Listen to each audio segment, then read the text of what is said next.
군대에서 자대를 배치받은 후 대대장님의 배려로 매 토요일 안식일에 부대에 있는 교회에서 예배를 드릴 수 있도록 허락받았습니다. 처음 제가 그곳에서 예배를 드릴 때 마침 군종병 한 명이 교회를 소개시켜 주겠다고 나왔습니다. 그 군종병과 함께 이런저런 이야기를 하던 중 그분이 제가 제7일 안식일 예수 재림교인이라는 것을 알고 저를 이단으로 여기며 여러 가지를 따지듯이 물어보게 되었습니다. 사실 그때 정확하게는 지금 기억이 나지 않지만 거의 대부분이 안식일에 관한 질문이었던 것 같습니다. 문제는 그 군종병이 안식일을 지키는 사람을 처음 만나서 그랬던지 신학적인 대화가 그렇게 깊이 있게 나눠지지는 못했다는 것입니다. 결국 우리는 다음 주에 만나서 계속 이야기를 나누기로 약속하고 그 주에 헤어졌습니다. 그리고 다음 주가 되었고 어김없이 그 군종병이 제게 찾아왔습니다. 그런데 그 군종병의 얼굴이 조금은 의기양양해 보이는 것입니다. 내심 그래서 저는 지난주보다는 무엇인가 좀 보다 깊이 있는 성경적인 대화를 기대하면서 이야기를 시작하였습니다. 그런데 어찌된 일인지 이 대화의 수준은 지난주와 그렇게 큰 차이가 없었습니다.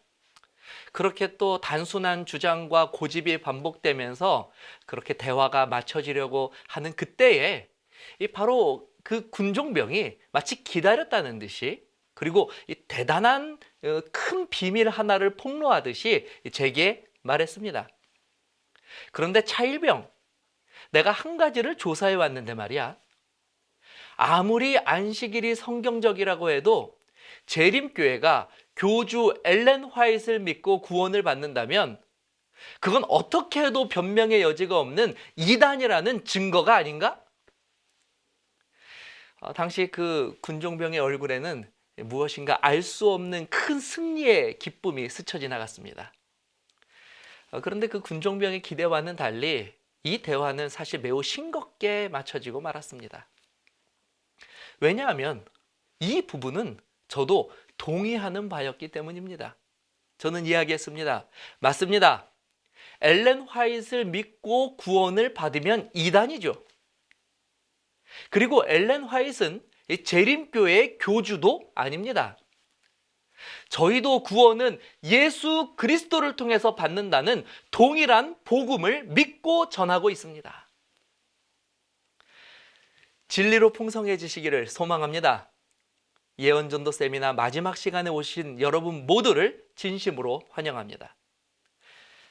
자, 여러분은 어떻게 생각하십니까? 제7일 안식일 예수 재림교회는 이단일까요? 그렇지 않을까요?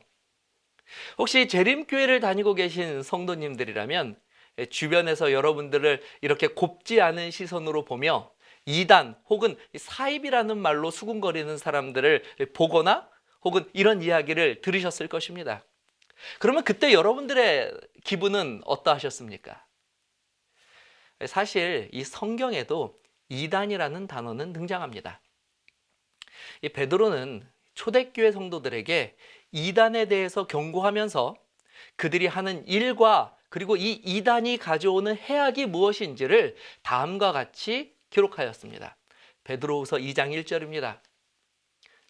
그러나 백성 가운데 또한 거짓 선지자들이 일어났었나니 이와 같이 너희 중에도 거짓 선생들이 있으리라.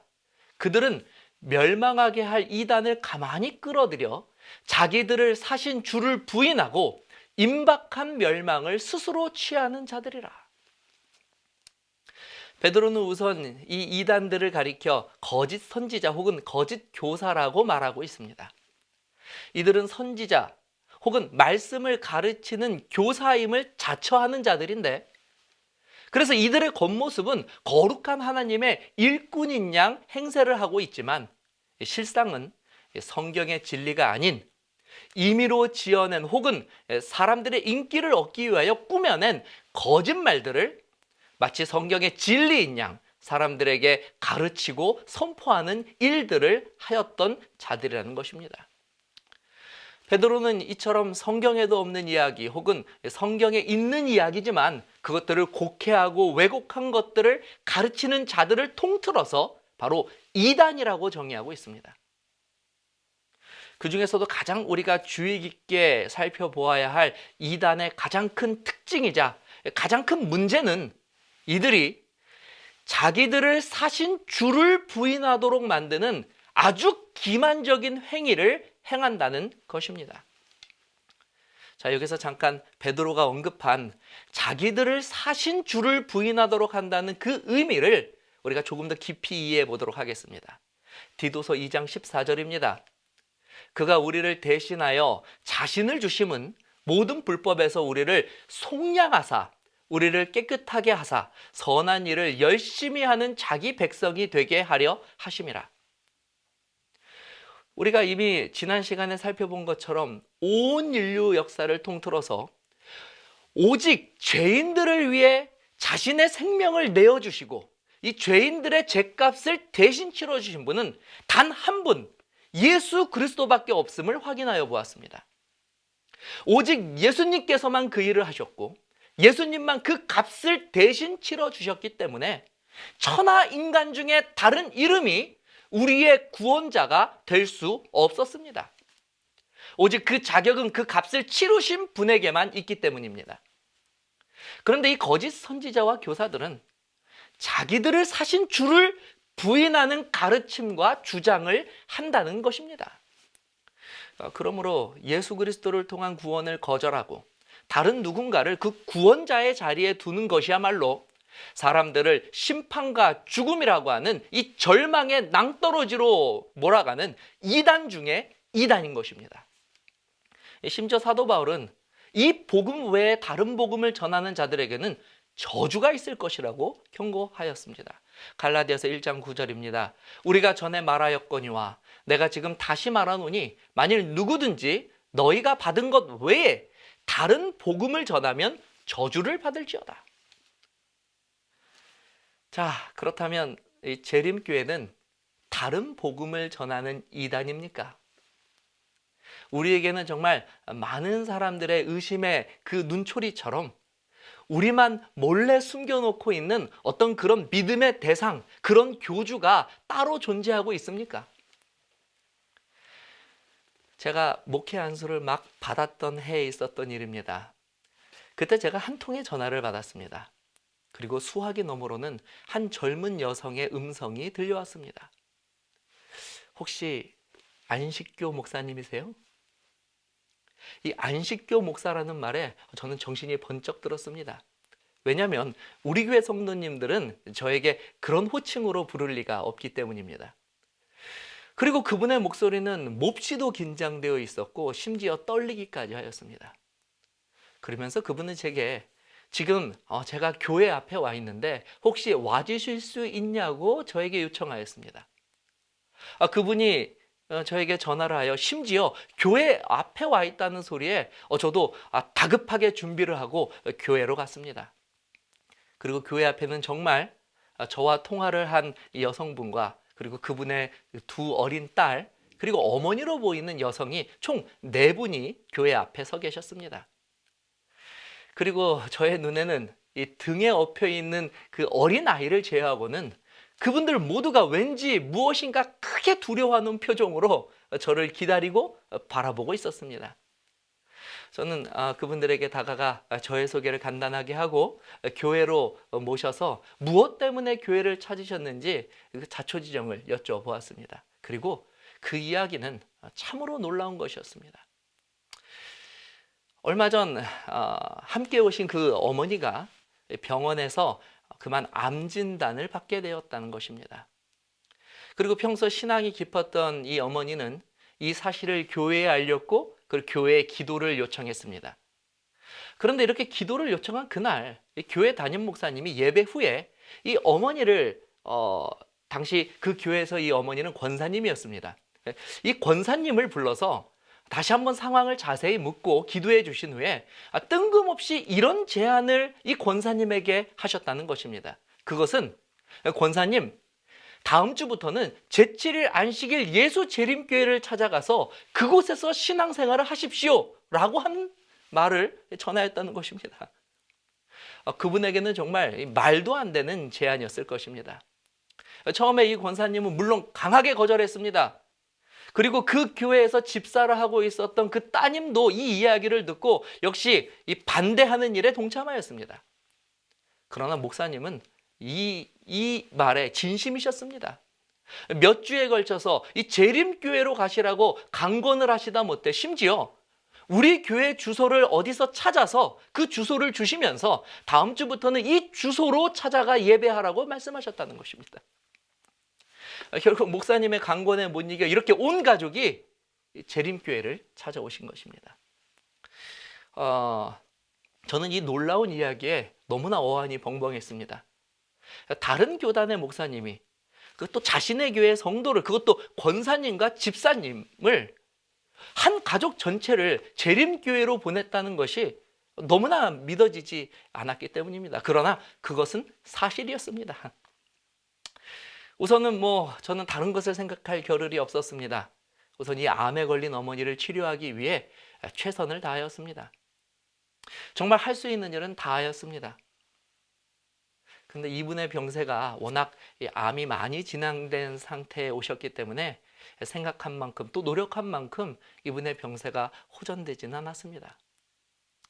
그렇게 하루는 그 집을 또 방문하여서 또 여러 가지 우리가 가지고 있는 건강 기별을 나누려고 할 때에 한 남자분이 그 집에 와 계신 것을 보게 되었습니다. 당연히 저는 사위겠거니 하고 인사를 드렸는데 바로 그분이 저희 교회로 이 성도들을 보내신 바로 그 교회의 목사님이셨습니다. 한 가정에서 교파가 다른 이 목사 둘이 신방에서 만난 것입니다. 평소 같으면 너무나 어색하고 불편한 자리였겠지만 오히려 저는 오랜 궁금증을 확인할 수 있었기에 목사님께 아니 왜 이렇게까지 하셨는지를 물어보았습니다. 그 이유에 대해서 목사님은 잘 설명해 주었습니다. 그 이유는 몇 해 전에 그 목사님께서 교회의 배려로 미국으로 잠시 안식년을 갈 수 있게 되었다고 합니다. 그리고 그 미국에서 그때에 이 재림교인들을 처음으로 만나게 되고 또 사귀게 되었습니다. 그때 목사님은 이 한국에서 재림교인들을 바라보는 시선이 매우 오해되고 있다는 사실을 또한 발견하였고, 무엇보다 재림교인들이 가지고 있는 그 건강하고 진실한 삶의 모습에 깊은 감동을 받았었던 것입니다. 그리고 한국으로 다시 복귀하여서 교회에서 이제 목회를 하고 있는 도중에 자신이 정말 사랑하고 아끼는 이 성도, 이 권사님이 암에 걸렸다고 하는 그 소식을 듣고 그 집사님을 사랑한 나머지 이 재림교회에 가서 그 건강기별과 그들의 삶을 배우라고 그런 마음으로 재림교회의 성도들을 보내신 것이라는 것입니다. 목사님의 이 이야기를 다 마치고 그 목사님께서는 다시 한번 그 권사님과 집사님에게 제가 보는 앞에서 이렇게 이야기했습니다. 권사님, 그 교회에서 열심히 신앙하시고 병이 났더라도 다시 돌아오지 마세요. 그리고 목사님은 호련히 가셨습니다. 그 후 채 1년이 되지 않아서 물론 그분을 위해 할 수 있는, 그 권사님을 위해 할 수 있는 모든 최선을 다하였지만 말씀드린 대로 워낙 병세가 깊어진 상황이었기 때문에 사실 더욱더 상황은 안 좋아지고 있었습니다. 저는 당시 굉장히 젊은 목회자였고 그래서 이 일에 대한 책임을 무척이나 크게 느끼고 있었습니다. 마음이 무척이나 무겁고 괴롭고 답답했습니다. 이토록 큰 소망을 가지고 재림교회를 찾으셨는데 기도의 응답대로 바라는 대로 이 암이 치료가 되어서 여기서 회복되어서 하나님께 영광을 돌리면 얼마나 좋았겠습니까? 그런데 그렇지 못한 것입니다.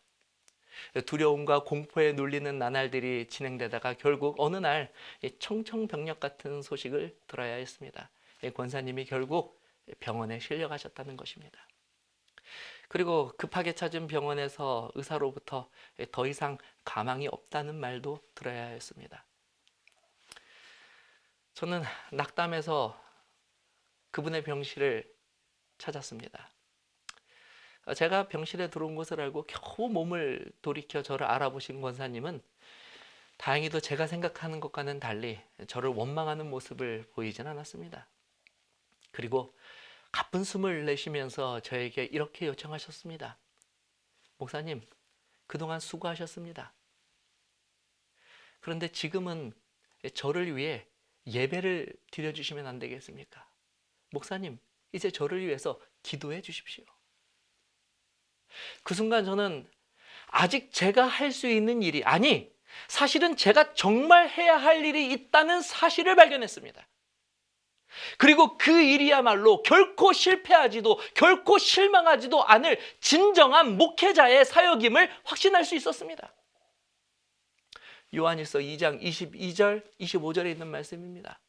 거짓말하는 자가 누구냐? 예수께서 그리스도이심을 부인하는 자가 아니냐? 아버지와 아들을 부인하는 그가 적그리스도니 아들을 부인하는 자에게는 또한 아버지가 없으되 아들을 시인하는 자에게는 아버지도 있느니라.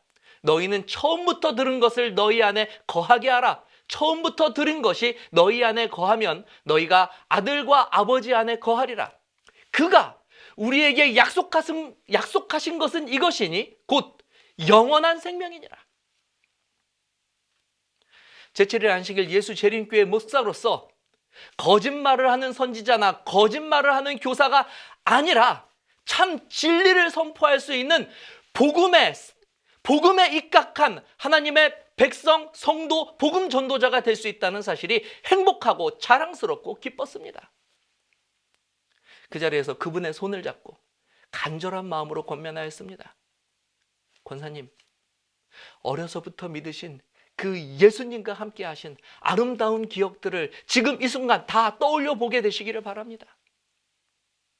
예수님이 권사님을 한 번이라도 실망시키신 적이 있던가요? 그분의 말씀이 거짓말인 적, 거짓인 적이라고 드러난 적이 있던가요? 그분의 말씀이 실패한 적이 있던가요? 예수님께서 권사님의 생명을 값을 주고 사셨습니다. 그리고 이제 그 주님이 곧 권사님을 데리러 오십니다. 그때 믿음을 가진 자들이 영광스러운 주님의 날에 반드시 생명으로 일어나게 될 것입니다. 자, 권사님, 지금 예수 그리스도에 대한 믿음을 저와 함께 고백하실 수 있겠습니까? 권사님이 제 손을 굳게 잡으셨습니다. 그리고 아멘 하셨습니다. 목사로서, 성도로서 이보다 감사하고 행복한 경험이 또 어디 있겠습니까? 권사님은 주 예수를 믿는 이 복음을 간직하고 주 안에서 재림교인으로 잠드셨습니다. 감히 누가 제7일 안식일 예수 재림교회에 다른 복음이 있다고 주장합니까? 누가 제7일 안식일 예수 재림교회가 구원을 받기 위해 안식일을 지켜야 한다고 가르치고 있다고 거짓된 증언을 하고 있습니까? 도대체 누가 재림교회에 다른 구원이 있다고 가르친다고 말을 하는 것입니까? 한 번은 유튜브에서 제7일 안식일 예수 재림교회를 검색하다가 2단 제7일 안식일 예수 재림교회라고 하는 제목을 보았습니다. 재림교회 목사로서 그냥 지나칠 수 없는 제목 아닙니까? 그래서 영상을 시청해 보았습니다. 그리고 그 영상을 본 소감을 제가 잠시 말씀드리면 좀 긍정적인 부분을 말씀드리면 그래도 과거보다는 우리 제7일 안식일 예수 재림교단에 대한 이해가 객관적으로 조금 더 많이 좀 드러났다고 하는, 그리고 좀 많은 노력이 보인다고 하는 것이 저의 눈길을 좀 끌었습니다. 그리고 심지어 이 영상 말미에는 다음과 같은 이야기를 덧붙였습니다. 이 재림교회 이단성을 논하면서 일반적으로 이단들은 도덕적 문제들을 가지게 마련인데 재림교회는 도덕적으로는 별 문제가 없는 깨끗한 집단이지만 그러나 이 도덕성이 이단성 여부를 가늠짓는 잣대가 아니다라고 말한 것입니다. 물론 해석하기 나름이겠지만 비록 이단이라는 이야기를 듣고 있어도 내가 속한 교단이 도덕적으로 깨끗한 집단이라고 평하는 내용에 그렇게 기분이 나쁘지만은 않았습니다. 그런데 문제는 다음이었습니다. 재림교회가 도덕적으로 깨끗할지 몰라도 구원의 문제에 있어서만큼은 다른 교단과는 다르니 반드시 주의하라는 것입니다. 저는 사실 그 영상을 보고 무척이나 실망했습니다. 이것은 결국 아무리 재림교회에 대한 정보가 많이 알려진다고 하고 그들에게 많이 수집된다고 하여도 결국 이러한 잘못된 정보만큼은 결코 바르게 전달되지 못하겠구나 하는 씁쓸한 아쉬움을 갖게 되었기 때문입니다. 여러분, 만일 정말 재림교회가 이 구원의 문제에 있어서 다른 복음을 가르치고 있다면 이것은 정말로 심각한 문제입니다. 왜냐하면 제7일 안식일 예수 재림교회는 현재 전 세계에서 가장 활발히 복음을 전하는 교단이고 또 성장하고 있는 교단이기 때문입니다. 여러분, 전 세계에 무려 2,100만 명의 재림 성도들이 있고 그 늘어나는 숫자는 하루에 2,000명 이상씩이라고 말합니다. 이 수치는 개신교 교단 중에서 가장 많은 나라에서 선교를 하고 있고 가장 빠르게 성장하고 있는 이 교회의 지표를 보여주고 있습니다. 특히 2019년 말 통계에 따르면 유엔에서 지정한 나라들 중 무려 208개국에서 923개의 외국어로 지금도 선교 활동이 아주 활발하게 진행되고 있기 때문입니다. 그런데 만일 이토록 활동적이고 성공적인 교단이 예수 그리스도가 아닌 다른 복음을 전한다면 이것은 얼마나 위험하고 이것은 얼마나 저주받을 만한 일이겠습니까? 그러나 저는 재림교회 목사가 아니라 한 사람의 그리스도인의 양심으로 다음과 같이 분명히 이야기하고 말씀드릴 수 있습니다. 저는 단 한 번도 설교 시간은 물론이고 성경 공부 시간 그 외에 어떤 시간에도 다른 예수를 가르쳐 본 적이 없습니다. 예수 그리스도를 통한 다른 복음을 강조한 적이 결코 없다는 사실입니다. 계시록의 예언은 마지막 때 이 사단이 하나님의 백성들을 크게 핍박하는 일이 있게 될 것을 예언하고 있습니다. 용이 여자에게 분노하여 돌아가서 그 여자의 남은 자손 곧 하나님의 계명을 지키며 예수의 증거를 가진 자들과 더불어 싸우려고 바다 모래 위에 서 있더라. 제7일 안식일 예수 재림교인들은 누구보다도 성경의 모든 예언이 반드시 말씀하신 그대로 이루어질 것을 믿습니다. 그런데 이 성경의 예언들은 한편으로 우리들의 마음을 무겁게 하기도 합니다. 왜냐하면 이 마지막 때에 마귀는 성도들을 핍박할 것이라고 예언되어 있기 때문입니다. 핍박을 좋아하는 사람은 아무도 없죠. 환난을 당하기 원하는 사람은 아무도 없을 것입니다. 그러나 제7일 안식일 예수 재림교인들은 하나님의 백성으로서 이러한 환난과 핍박을 받을지라도 하나님 편에 서서 남은 자손이 되어 끝까지 말씀 위에 서 있기로 결심하는 자들입니다. 물론 재림교에 입교하신 이후에 이전에는 들어보지 못한 다른 이 교리들이나 다른 가르침들 때문에 당황하실 수도 있습니다. 주일이 아니라 안식일에 예배를 드려야 하는 것, 영혼 불면서를 거절하고 하늘 성소, 지옥과 천국, 침례, 그리고 다니엘서 요한계시록 연구까지 얼핏 보면 너무나 달라 보이는 교리들로 분명 당황하실 수도 있습니다. 그러나 확인해 보시기 바랍니다. 이것이 성경과 다른 것인지, 정말 성경과 틀린 것을 가르치고 있는 것인지, 아니면 내가 알고 있는 것과 다른 것인지, 혹은 다른 사람들이 말하는 것과 다른 것인지 말입니다. 진리는 내가 알고 있는 것이나 다른 사람이 혹은 다수의 의견을 따르는 방식으로 결코 정해질 수 없는 것입니다. 하루는 제가 새벽에 일찍 잠이 깨게 되었습니다. 너무 일찍 일어나서 무엇을 할까 고민하다가 얼마 전 소개받은 한국의 100대 명산이라고 하는 한 의류업체에서 진행하는 챌린지가 생각났습니다. 마침 인터넷을 검색해 보니까 집에서 떠나는 이 버스를 타면 청계산에 갈 수 있었고, 이 청계산은 이 100대 명산 중에 한 곳이었습니다. 그래서 저는 급하게 이 등산 준비를 하고 버스를 타고 이 청계산을 찾았습니다. 오랜만에 오르는 산행이라 생각보다는 꽤 힘들었습니다.